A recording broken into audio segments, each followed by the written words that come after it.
Arabia Petraea, also called Provincia Arabia or simply Arabia, was a frontier province of the Roman Empire beginning in the 2nd century. It consisted of the former Nabatean kingdom in Jordan, southern Levant, the Sinai Peninsula and northwestern Arabian Peninsula. Its capital was Petraea. It was bordered on the north by Syria, on the west by Judea and Egyptus, and on the south and east by the rest of Arabia, known as Arabia Deserta and Arabia Felix. It was annexed by Emperor Trajan, like many other eastern frontier provinces of the Roman Empire, but held on to, unlike Armenia, Mesopotamia and Assyria, well after Trajan's rule, its desert frontier being called the Limes Arabicus. It produced no usurpers and no emperors. As a frontier province, it included a desert populated by the nomadic Saraceni, and bordering the Parthian hinterland. Though subject to eventual attack and deprivation by the Parthians and Palmyrenes, it had nothing like the constant incursions faced in other areas on the Roman frontier, such as Germany and North Africa, nor the entrenched cultural presence that defined the other, more Hellenized, eastern provinces. Geography. The geographic makeup of Arabia has some variation. It includes the comparatively fertile Moab Plateau, which received 200 mm of annual rainfall, at the southernmost tip of which lies Petraea, which, along with Bostra, together constitute the political foci of the province. Inhospitability is the norm, though, and along with the desert proper that is the Sinai, the arid Negev, which extends north of the Sinai, is practically such. Along with this are the coastal areas around the Red Sea, the badlands known as Hisma that develop to the north of that coast, and the ever-present, rocky terrain. Major cities. Most of Arabia was sparsely populated, and its cities can be found concentrated to the north, toward the Jordan. The only major port is Aqaba, which can be found at the tip of a wide gulf from the Red Sea bearing the same name. There is some disagreement as to what was the capital of the province, with claims that Bostra, near the border of the province of Syria, as the sole capital, and other claims that both Petraea and Bostra served that purpose.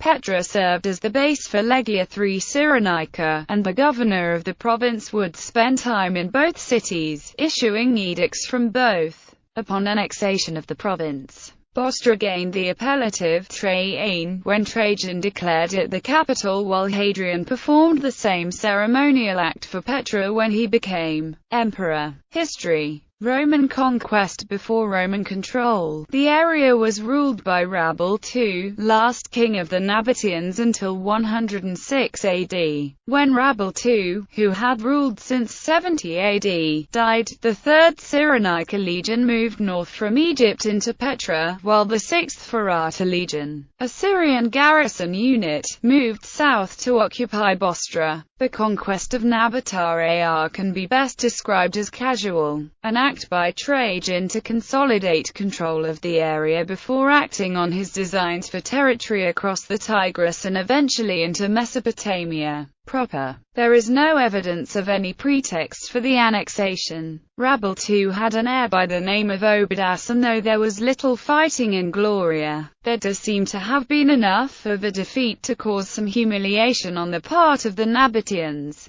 The two cohorts that eventually found themselves in Arabia had been sailed from Egypt to Syria in preparation for the action, which despite some resistance among the Nabatean royal guard, seemed to be not entirely resisted by the Nabateans, suggested by the fact that the Nabatean troops served as auxiliary troops supporting Roman legions soon after conquest. The conquest of Arabia was not officially celebrated until completion of the Via Nova Traiana. This road extended down the center of the province from Bostra to Aqaba. It isn't until the project is finished that coins, featuring Trajan's bust on the obverse and a camel on the reverse, appear commemorating the acquisition of Arabia. These coins are minted until 115, at which time the Roman imperial focus was turning farther eastward. The road links not only Bostra and Aqaba, which other than being a port doesn't seem to hold much significance in the eyes of the imperial government, but also Petraea, which sits at the center of the province, between the road's two termini. Though Trajan declared Bostra to be the capital of the province, he also awarded Petraea the status of metropolis, as a sign that he agreed in the matter of its importance with his successor, Hadrian, who considered it to be more dignified and historic. Recently, evidence has been discovered that Roman legions occupied Madain Saleh under Trajan in the Hejaz mountain area of northeastern Arabia, increasing the extension of the Arabia Petraea province south. Romanization. With Roman conquest came the imposition of Latin and Greek in official discourse.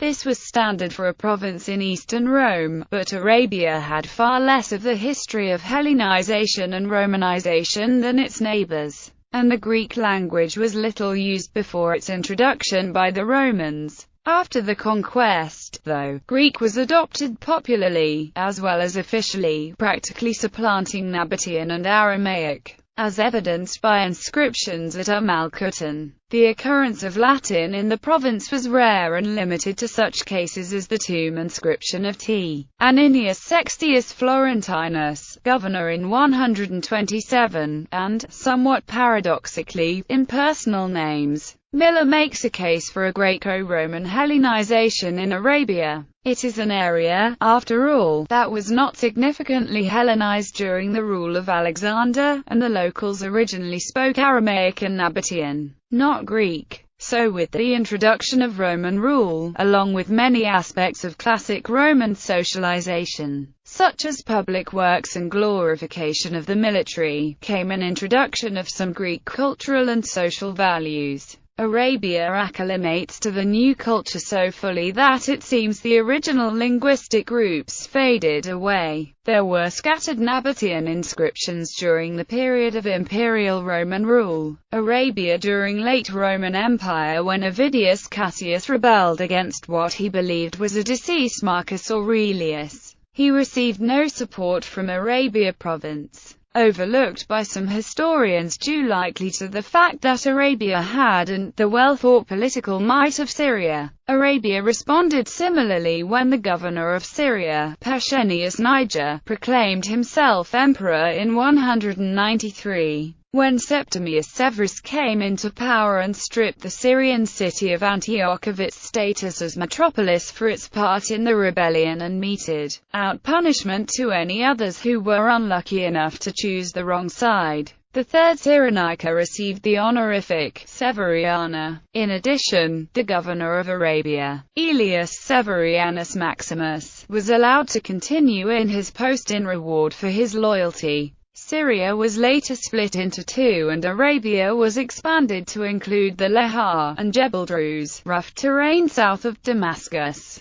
and also the birthplace of M. Julius Philippus, Philip the Arab. Severus had enlarged a province that was already huge. He then proceeded to enlarge the empire through the conquest of Mesopotamia. The transfer of the Lehar and Jebel Druze seemed to have been part of a shrewd series of political acts on the emperor's part to consolidate control of the area. Before this conquest, Arabia became the ideological power base for Septimius Severus in the Roman Near East. The obvious need to mitigate and tame the power of the province of Syria, which had shown itself over and over to be a hotbed of rebellion, was then accomplished in three parts. The aforementioned reorganization of Syria into two political units, the reduction of its territory in favor of Arabia, and the marriage of the emperor to the shrewd Julia Domna. Arabia became such a symbol of loyalty to Severus and the empire, according to Boesock, that during his war against Claudius Albinus in Gaul, Syrian opponents propagated a rumor that the Third Cyrenaica had defected,